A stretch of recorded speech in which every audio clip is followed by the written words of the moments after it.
नमस्कार, हिमाचल समाचार में आपका स्वागत है। आज के मुख्य समाचार। एक देश एक चुनाव के लिए जेपीसी ने मुख्यमंत्री से की भेंट। प्रदेश में नशे के विरुद्ध शुरू किया गया है जन अभियान। सिरमौर के सुरेंद्र शर्मा बने स्वावलंबन की मिसाल। सरकार की योजना का लाभ लेकर 25 लाख की आय की अर्जित। और अब समाचार विस्तार से। एक देश एक चुनाव के प्रस्ताव से संबंधित संविधान 129वां संशोधन विधेयक 2024 और केंद्र शासित प्रदेश कानून संशोधन विधेयक 2024 के लिए गठित संयुक्त संसदीय समिति ने आज शिमला में मुख्यमंत्री ठाकुर सुखविंदर सिंह सुक्खू के साथ बैठक की। समिति के अध्यक्ष श्री पीपी चौधरी और अन्य सदस्यों का मुख्यमंत्री ने गरिमापूर्ण स्वागत किया। इस अवसर पर उन्होंने अध्यक्ष तथा अन्य सदस्यों को पारंपरिक हिमाचली टोपी और शॉल भेंट कर सम्मानित किया। समिति ने प्रस्तावित एक देश एक चुनाव के बारे में विस्तृत विचार विमर्श किया।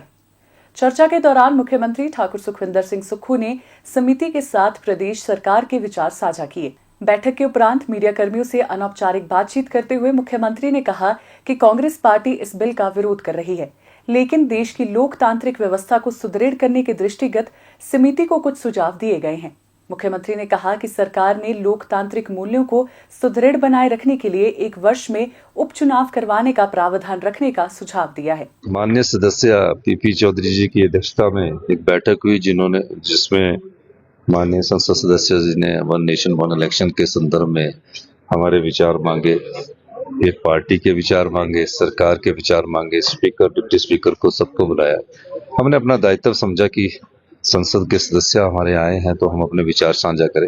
पार्टी की तरफ से तो हमारा एक है कि हम वन नेशन वन इलेक्शन का अपोज कर रहे हैं, लेकिन कुछ सजेशंस हमने जो डेमोक्रेसी को स्ट्रेंथनिंग करने के लिए थे उसके बारे में कुछ हमने विचार रखे और सभी संसद सदस्यों ने पहले तो हमें अपने उस ड्राफ्ट बिल के बारे में जानकारी दी और जानकारी लेने के बाद ये पाया गया कि कुछ जो हम वन नेशन वन इलेक्शन में कुछ और उस दायरे को थोड़ा बढ़ाया गया माननीय चेयरमैन साहब पीपी चौधरी साहब के साथ।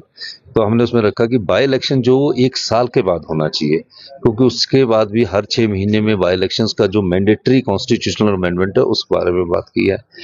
और जो इलेक्टोरल रोल्स की बात है वो तो पूरे देश में एक ही इलेक्टोरल रोल हो जाए, उसमें किसी को कोई ऑब्जेक्शन नहीं है पंचायती राज से, क्योंकि बार बार बनाने में उचित नहीं है। और जो वन नेशन वन इलेक्शन है उसमें कुछ हमारी आपत्तियां हैं कि कोई टेन्योर जब होगा तो उसके आगे टेन्योर कैसे होगा, कोई गवर्नमेंट गिरती है, कोई एमएलए रिजाइन दे देते हैं, ये सब चीजों की चर्चा विस्तृत होनी है। हमने अपने विचारों में से उनको अवगत करवाया, क्योंकि पूरी स्टेट्स में जाएंगे, पूरे देश के लोग अपने अनुभव को साझा करेंगे और जब अनुभव के बाद कोई चीज बनती है तो वो अच्छी होती है। अब इस मामले में तो हमने कहा कि वन नेशन वन इलेक्शन हमारी पार्टी इस फेवर में नहीं है, पर हम चाहते हैं कि बाई इलेक्शन एक समय हो और अगर करना है तो पार्टी हमें थोड़ा ये समझना पड़ेगा कि आने वाले समय में असेंबली का टेन्योर क्या होगा। अभी तो 5 साल के लिए होते हैं, अब 34 अगर अपॉइंटमेंट 29 अपॉइंटमेंट डेट हुई तो 29 जो 27 का इलेक्शन होगा तो हमारा तो 32 तक हुआ।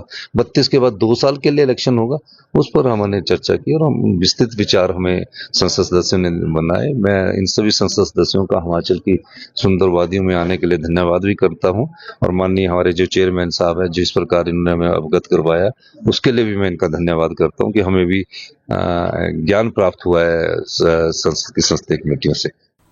नशे से युवा पीढ़ी को बचाने के लिए संकल्पित मुख्यमंत्री के प्रयासों के सकारात्मक परिणाम सामने आ रहे हैं।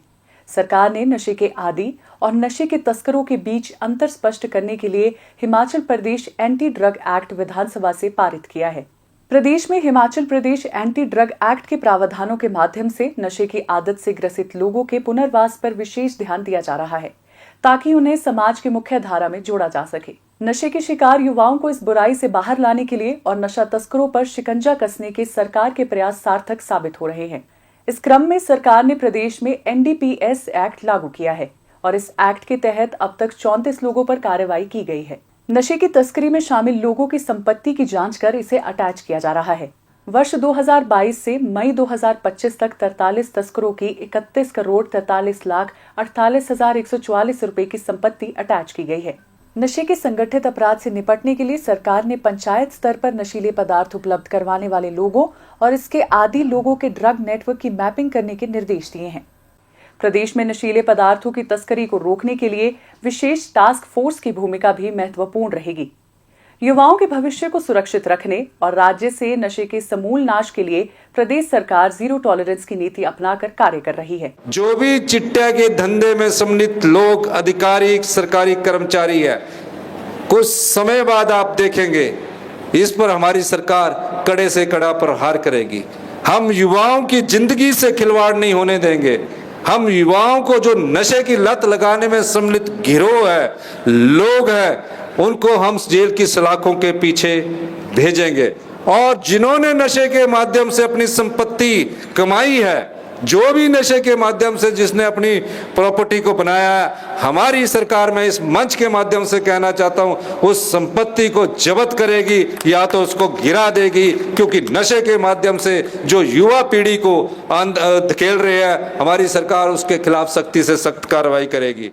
जोश और सामर्थ्य से भरे प्रदेश के युवाओं की योजनाओं को राज्य सरकार का साथ मिल रहा है। प्रदेश सरकार की योजनाएं स्वरोजगार को बढ़ावा देने के साथ साथ कमाई का अच्छा जरिया बन रही है।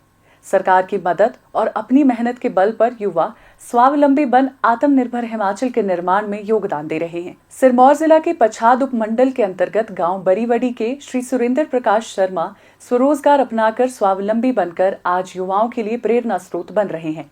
अपनी कड़ी मेहनत, दृढ़ इच्छा शक्ति तथा काम के प्रति समर्पण की बदौलत वे बेरोजगार युवाओं के लिए मिसाल बन गए हैं। पारंपरिक खेती से जुड़े श्री सुरेंद्र शर्मा ने सरकार की स्वरोजगार योजनाओं का लाभ उठाकर स्वावलंबी बनने के बारे में सोचा। उन्होंने जिला उद्योग केंद्र नाहन से 95 लाख रुपए का ऋण लिया, जिसके लिए उन्हें 24 लाख रुपए का अनुदान तथा 5% ब्याज उपदान भी मिला। उन्होंने 95 लाख रुपए से सिरमौर तथा सोलन की सीमा पर मरयोग के समीप संगम अम्यूजमेंट पार्क नामक रिजॉर्ट का निर्माण किया। इसमें 6 कॉटेज, 1 रेस्टोरेंट, 1 स्विमिंग पूल तथा 15 कैंपिंग टेंट है। इस रिजॉर्ट से उन्होंने वर्ष 2024 में लगभग 25 लाख रुपए की आय अर्जित की, जिस पर उन्हें लगभग 20 लाख रुपए का शुद्ध मुनाफा हुआ। अपने इस व्यवसाय में श्री सुरेंद्र शर्मा ने 5 लोगों को रोजगार भी दिया है। शांत वातावरण में स्थित इस रिजॉर्ट में बड़ी संख्या में पर्यटक आ रहे हैं।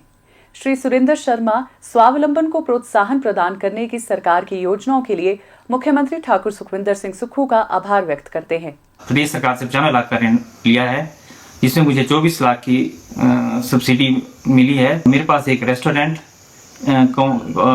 स्विमिंग पूल है, 6 कॉटेज है और कैंपिंग टेंट है।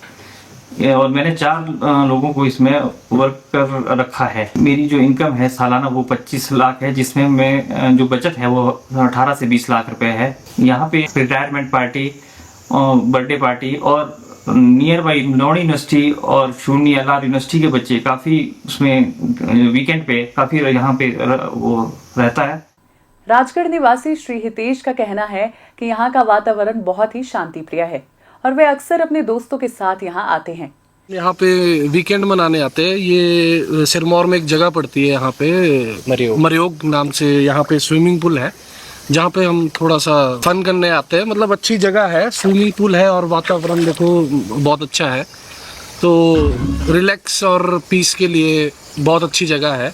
तो चार्जेस भी यहाँ पे कुछ ज़्यादा नहीं है, आपके 1 घंटे के 100 रुपये है, तो बंदा अफोर्ड कर सकता है ये चीज़। पर जगह बहुत अच्छी है और पीसफुल जगह।